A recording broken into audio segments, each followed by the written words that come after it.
Alors bonsoir Guy, bonsoir Yann. Donc Guy, vous venez d'être nommé récemment président de l'Escale. Et donc à l'Escale, on peut faire l'aïkido. Vous pouvez nous en parler des cours? Tout à fait. Donc j'ai été élu président de l'Escale la semaine dernière, donc lycée. Et au sein de l'Escale, il y a une section aïkido dont le professeur est Jean Liard. Donc, et Yann, vous connaissez aussi, fait cours en l'absence de Jean Liard. À l'Escale, on peut pratiquer l'aïkido le mercredi soir, hein, de 19h30 à 21h. C'est un sport de self-défense qui utilise la force de l'adversaire pour le contrer, le projeter ou l'immobiliser. Yann Colette en parlera plus que moi, donc il est deuxième dan. Mais là, au niveau de l'Escale, vous n'avez pas beaucoup licencié pour le moment. Pour l'instant, l'aïkido est en train de se monter au fur et à mesure. On est parti d'un licencié dans moins, oui, à 2, à 3, à 5. Maintenant, on est à peu près à 8 licenciés à l'Escale. Ça fait combien de temps à peu près que l'aïkido se pratique sur l'Escale? Une dizaine d'années, non? Plus que ça, parce que moi j'ai commencé l'aïkido à l'Escale depuis 2001. 2001. Donc là, on est en 2009 et j'ai eu mon premier dan l'année dernière, de ceinture noire. Donc ça fait 9 ans que je pratique à l'Escale.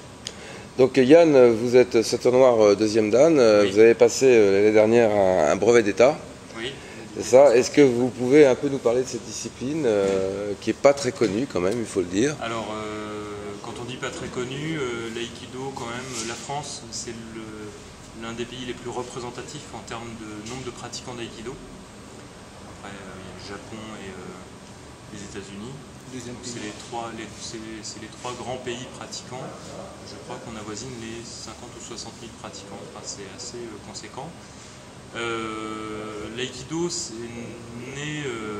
arrivé en France dans les années 50. Ceux qui l'ont promu en fait en tant qu'art martial, c'est des judokas à la base, qui, intéressés par cette discipline un peu méconnue, l'ont favorisée en France pour qu'elle se développe. L'aïkido, le fondateur de l'aïkido, Maître Shiba, a synthétisé plusieurs formes de jujitsu.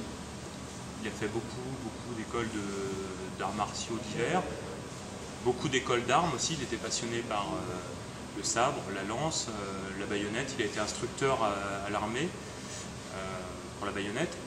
On dit d'ailleurs qu'il était très bon dans cette discipline. Mais c'était aussi quelqu'un qui était attiré par tout ce qui était philosophie religieuse.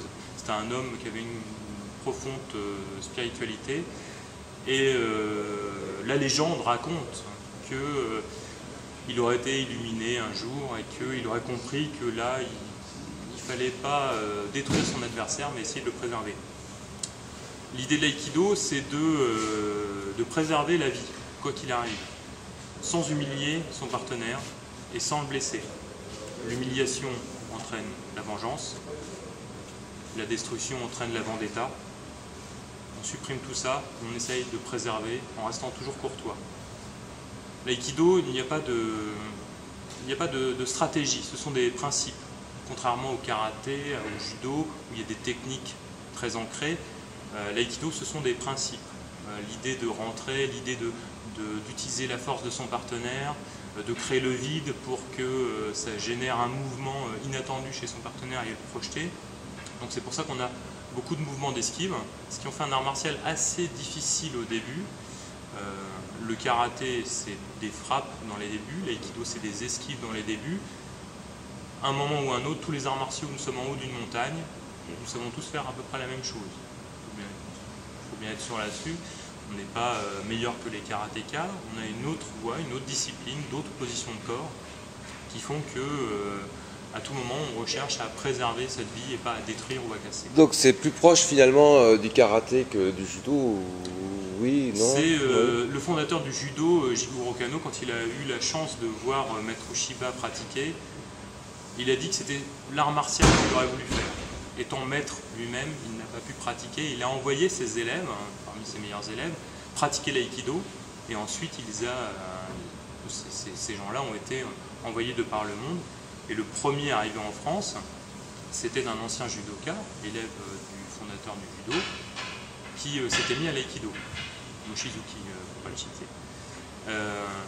Donc c'est plutôt, moi je rapprocherais plus ça du judo, certaines formes de souplesse, mais comme c'est une synthèse de plusieurs arts martiaux, on peut retrouver des frappes, on peut retrouver des esquives, on peut retrouver des immobilisations, des projections.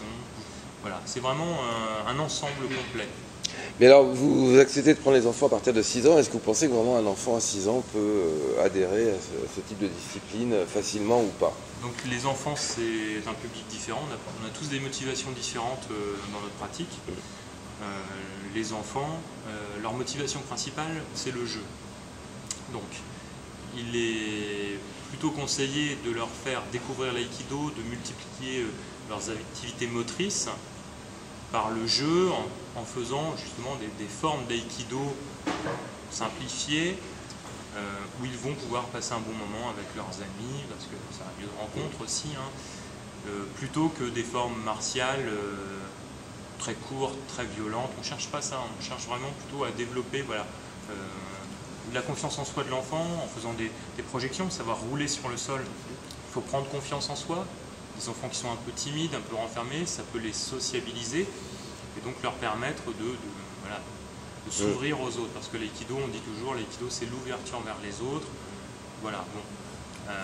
Chez les enfants c'est ça, mais il ne faut pas oublier cette notion de jeu. Si on les enferme dans un cadre martial, militaire un peu trop important, ils perdent cette idée de s'amuser.